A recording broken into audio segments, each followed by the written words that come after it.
Hey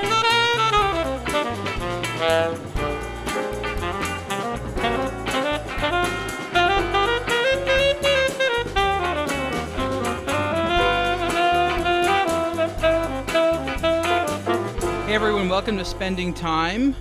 Today it's me again, Ariel Adams, and David Breton from aBlogtoWatch, and we're going to be doing another episode talking about a single timepiece. Last time we sort of inaugurated the series by talking about the Rolex Day-Date. Now we're going to be talking about something completely different, but also I think equally interesting, the Chanel J12, and I want to say Chanel J12 men's watches. There are a lot of them. Most of the J12s are women's watches, and Chanel is thought of as a women's watch brand. And there's a lot to say about the J12, but I'm going to go ahead and call probably... I know that some men, are wearing 38, which I guess, so 38 millimeters and above, I guess. David, would you agree you could put that in the men's watch category? Hey everyone, yeah, well I think 38 plus is a good size, yep. Okay, I'm focusing on the ones that are 40 millimeters and 42 millimeters. Chanel does not currently make them. They also made, they don't make 42 millimeter wide J12s, and they also made for a while the J12 Marine that was also 42 millimeters wide. That was a diver's version. Not a commercial success, but something that I personally liked quite a lot. I thought the J12 Marine was a fantastic timepiece. There was two versions of it. Actually, there was three. Really cool. The white one. Here. Ceramic as well, rubber strap. Dive watch. Did this come on a ceramic? That's a ceramic. It's a ceramic case. Not a bracelet. No bracelet. Yeah, the bracelet I was asking. Look at the case back there. Look at that engraving. So freaking cool. So classy. Yeah, there's little bubbles there, but just kind of a nice, sexy look of the waves. I thought they did a really nice job. I mean, look, this is a French-designed dive watch, and they did this. They did the look well. It's just a nice polished look. So let's. Oh, was there a gold one? I guess there was. Oh, the Only watch for Only watch. Yes. Unique piece. So let's talk a little bit about the J12.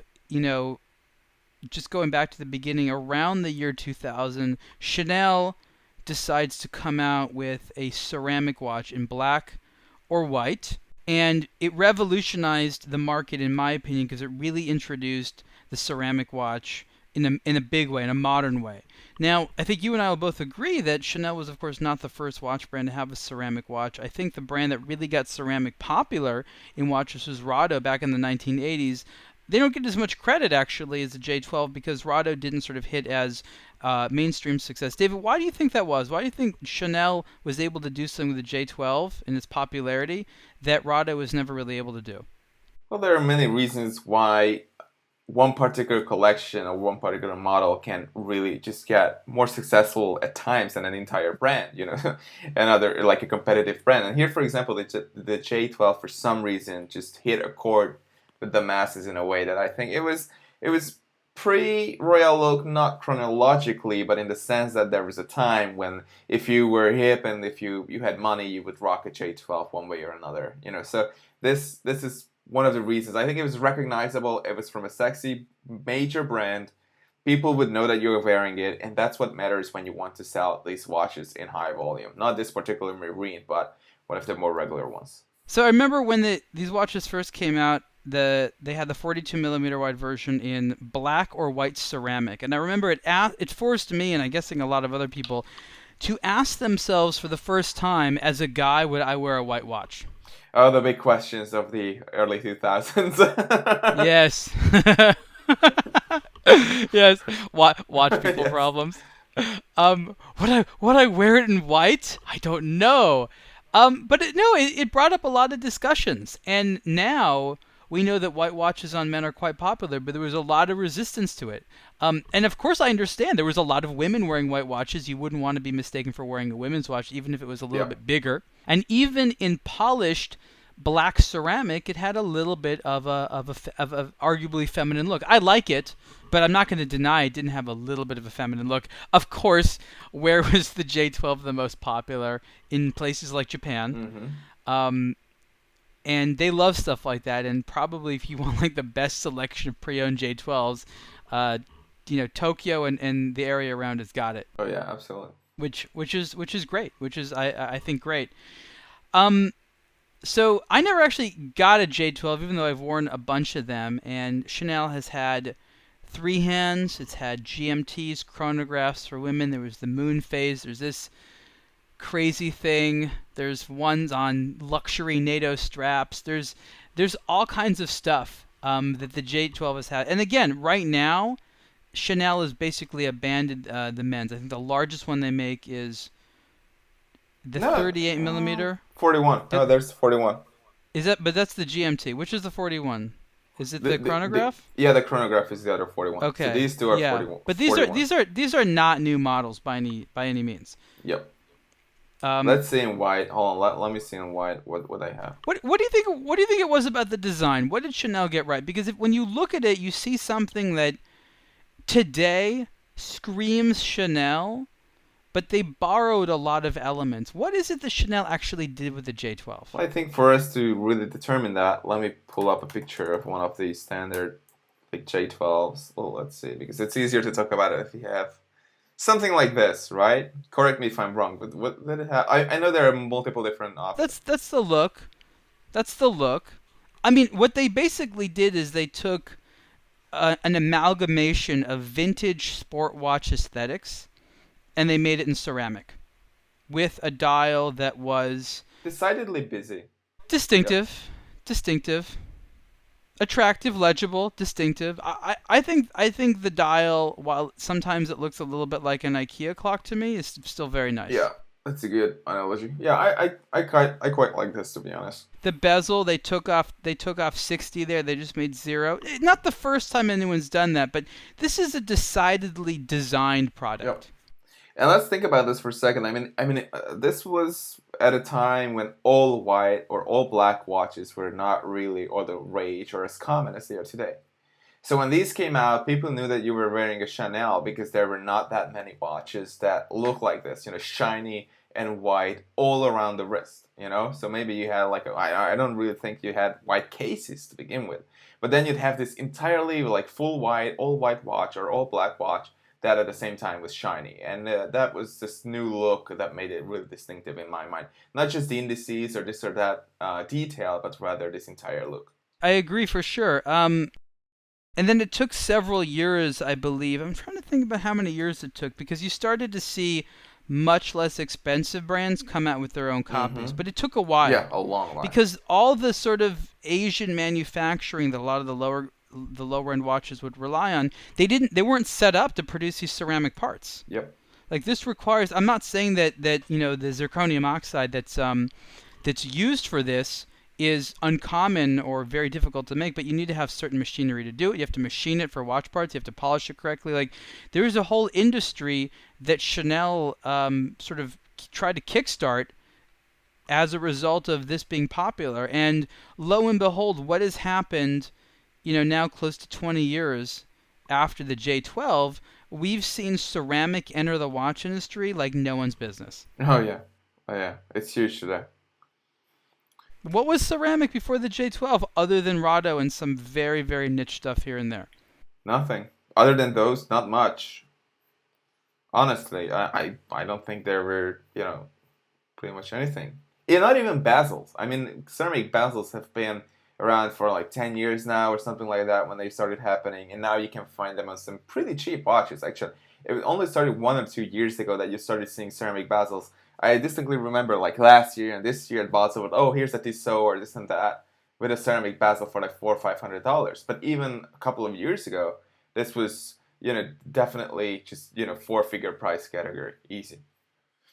And before that, it was the privilege, and it was the distinct feature of just a handful of brands, like we say. Yeah.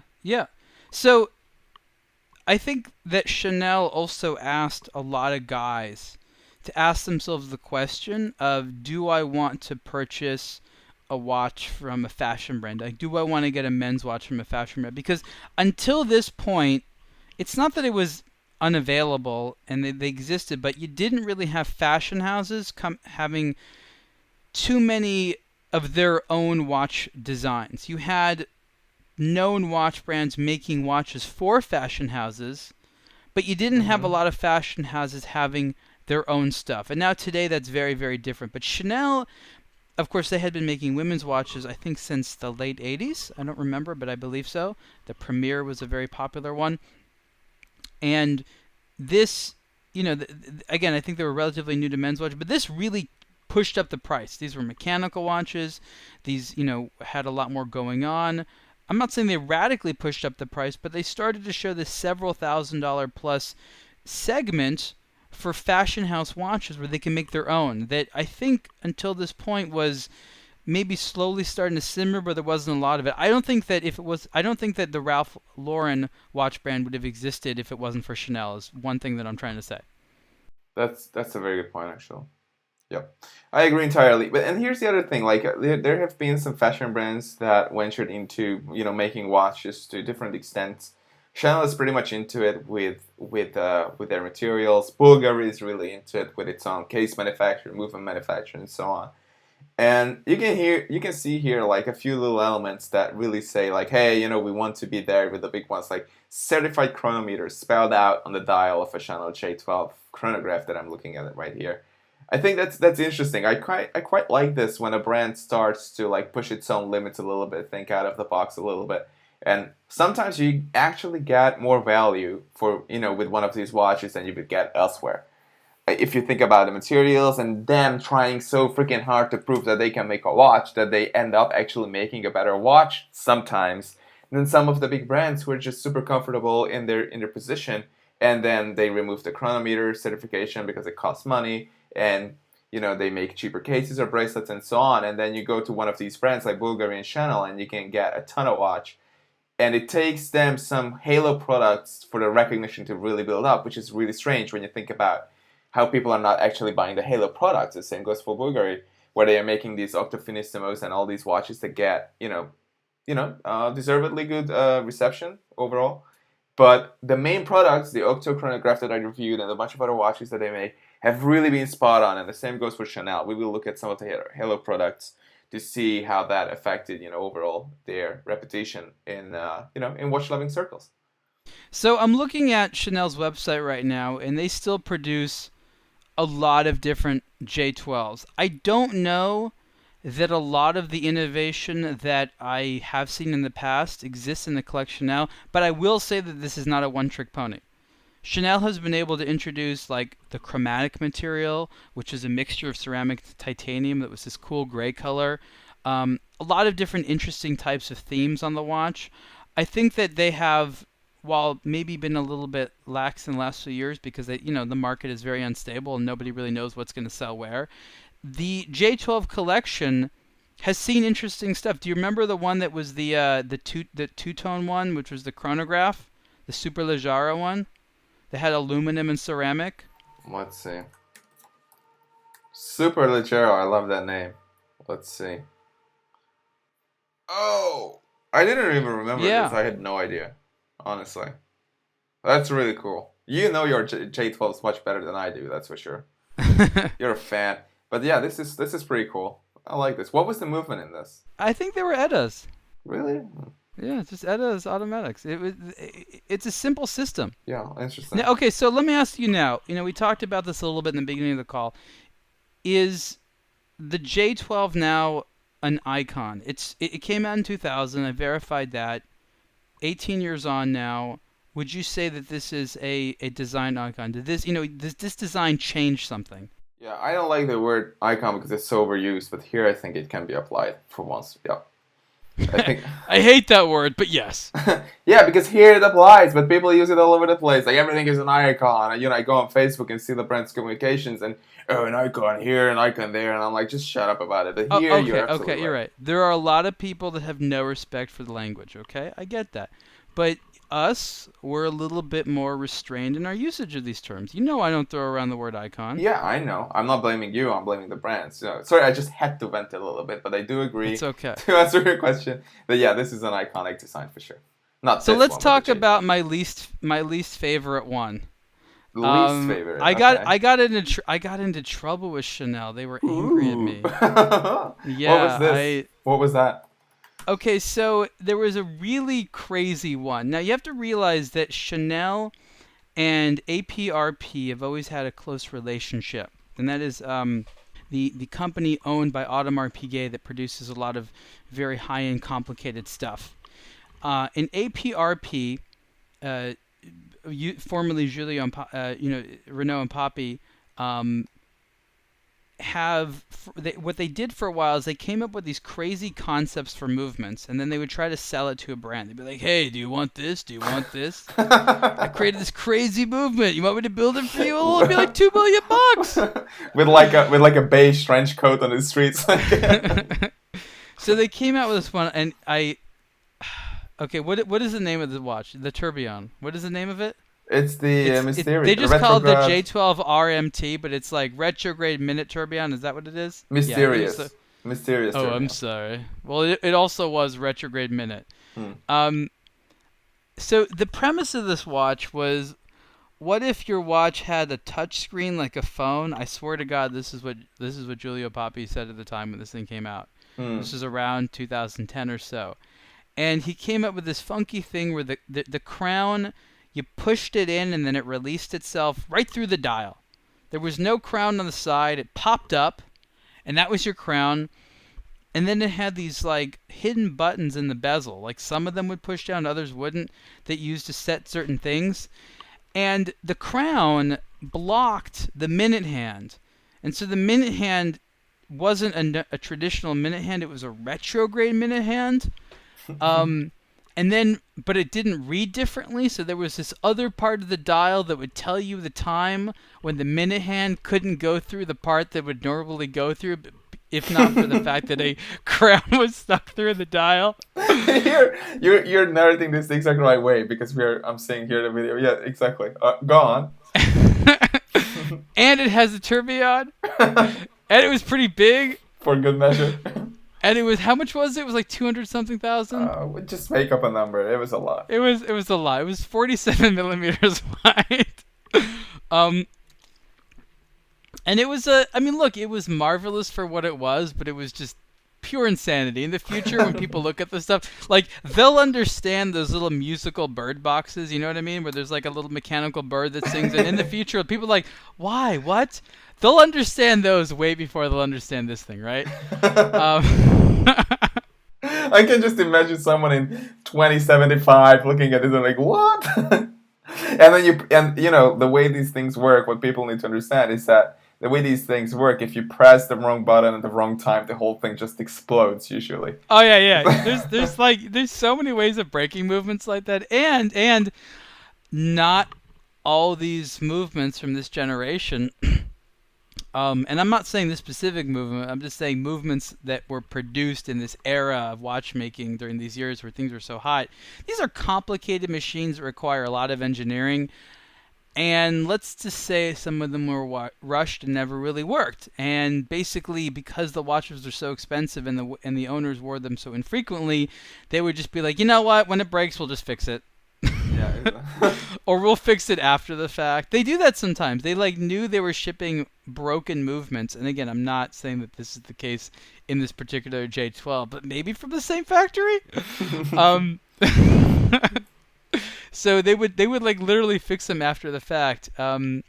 So it's I remember actually APRP had to fix, and they had produced some of these of the Harry Winston Opus 3.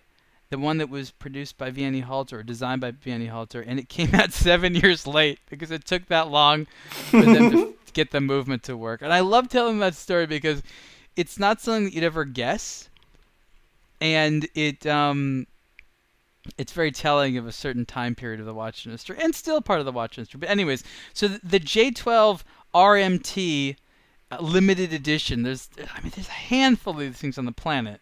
Yeah. Is my least favorite, but here's the thing, in another way, it's my most favorite because what would we be doing right now if it wasn't for this story? Yep. Like, this asks you to question your own reality, right? Because you're like, why is this even here? Why does this even exist? It kind of keeps you on your toes, and I think that life would be, frankly, a lot more boring without stuff like this. So, but this is like, in terms of practicality, if you're like sitting there looking, you're like lusting after don't lust after this model. You don't want that watch.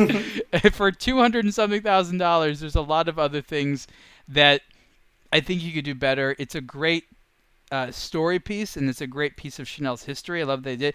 Their high-end men's watch today, the Monsieur, is a much better timepiece. Really beautiful, produced by Romain Gaultier.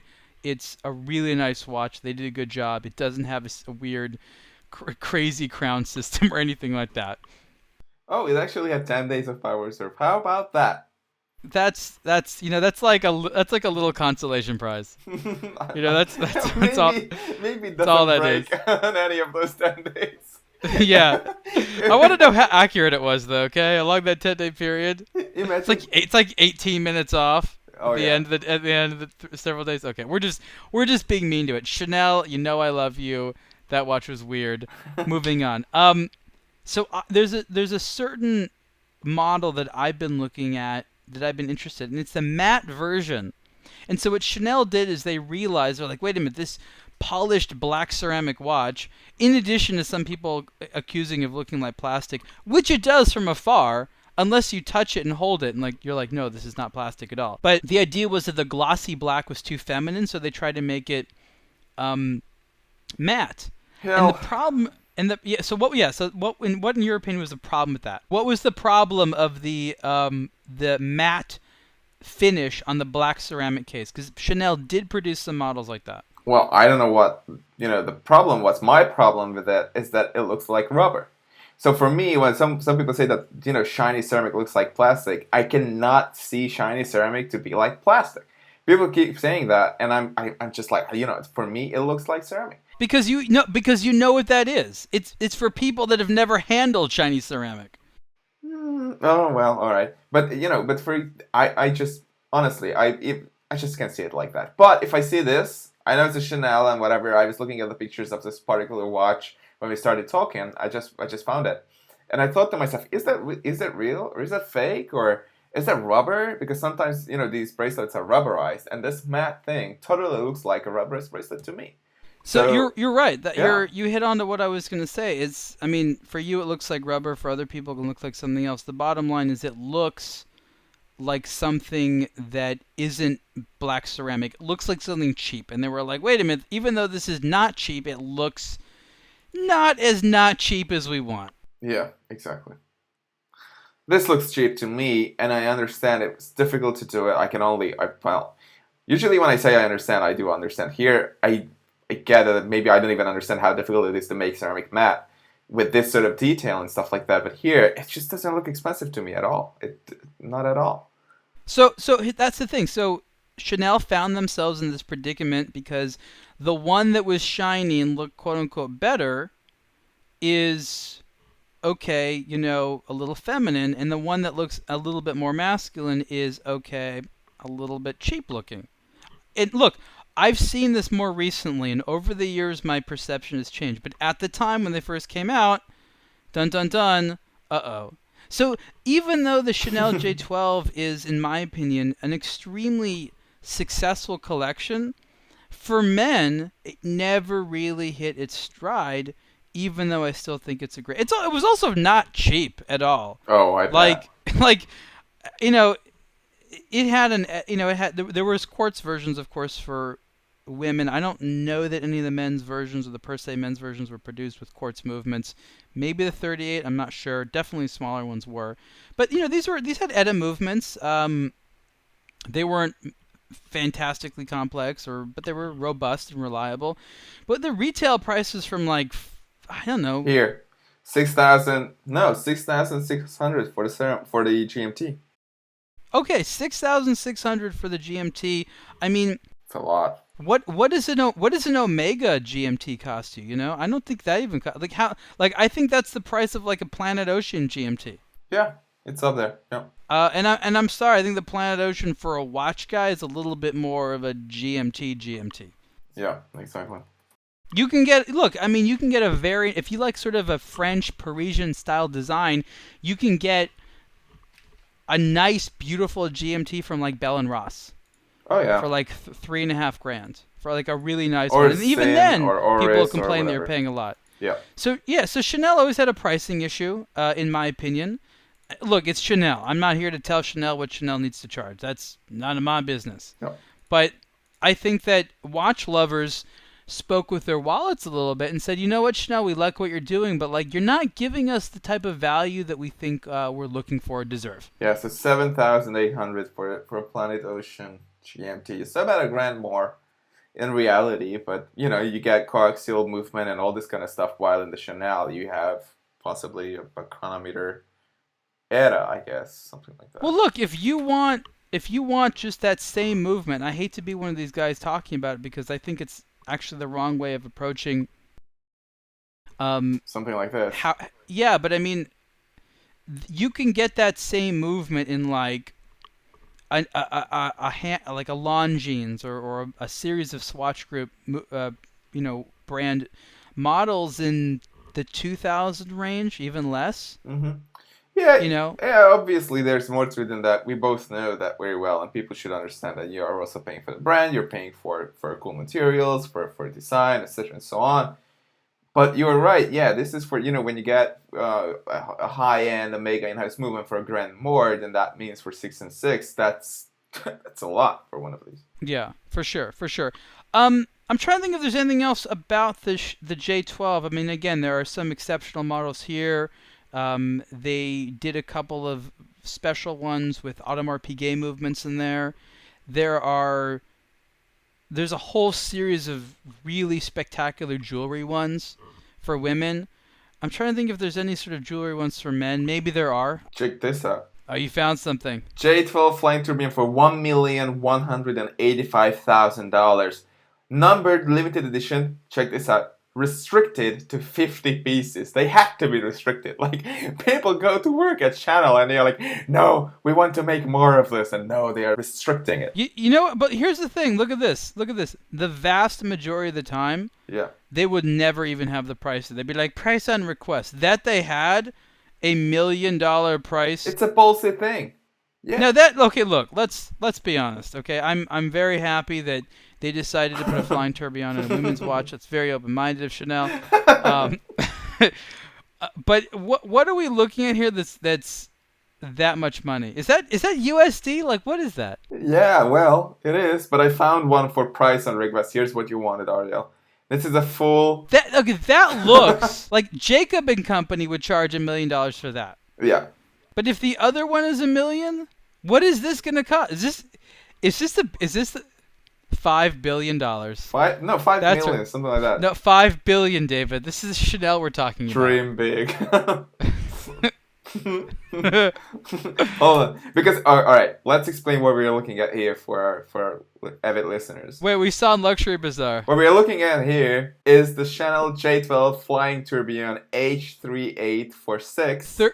38 millimeters. All diamonds, everything. No ceramic of any kind. Maybe no, it's white gold. No, there's no ceramic. It's white gold and diamonds. 82 baguette cut diamonds in the case.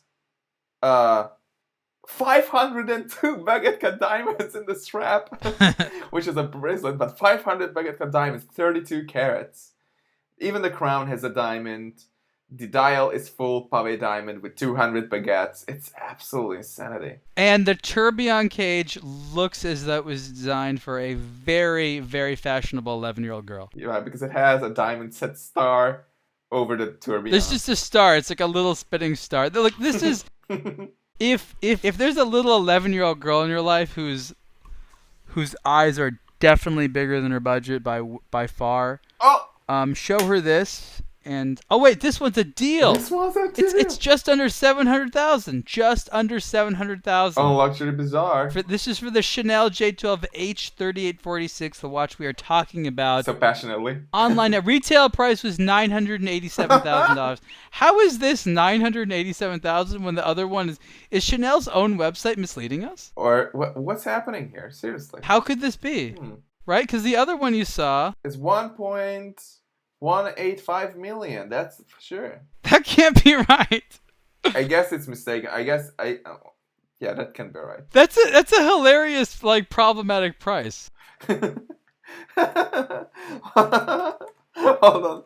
I bet I Luxury can't Bazaar believe has something to say about this. exactly. We're gonna get to the bottom of this.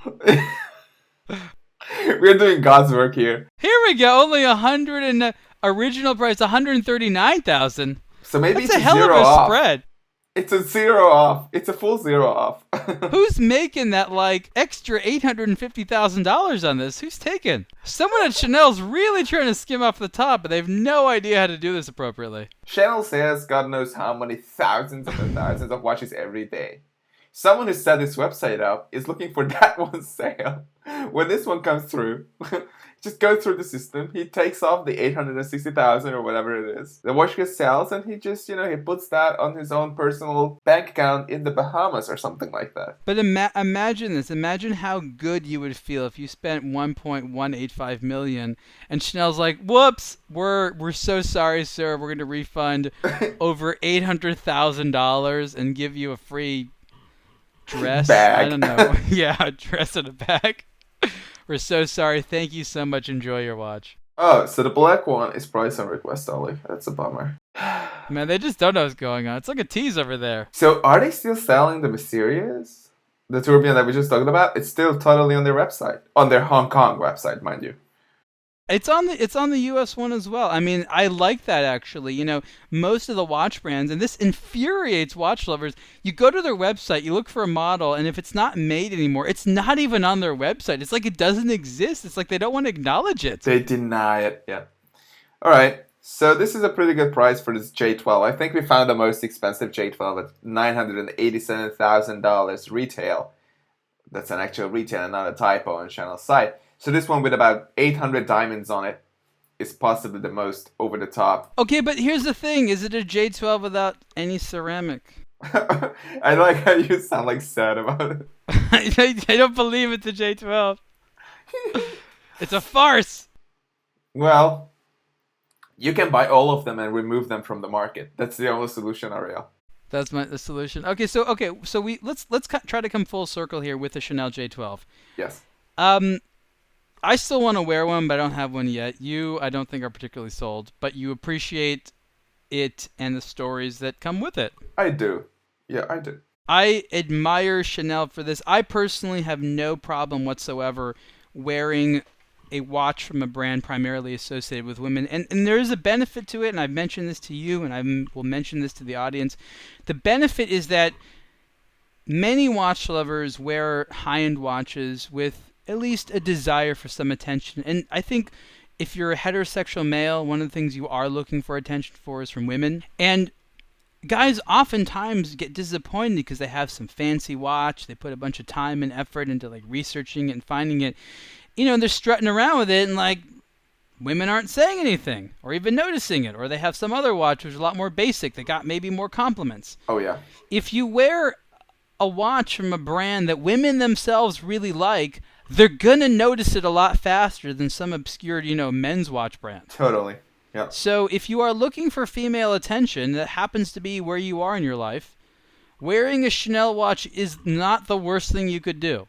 Not in the least.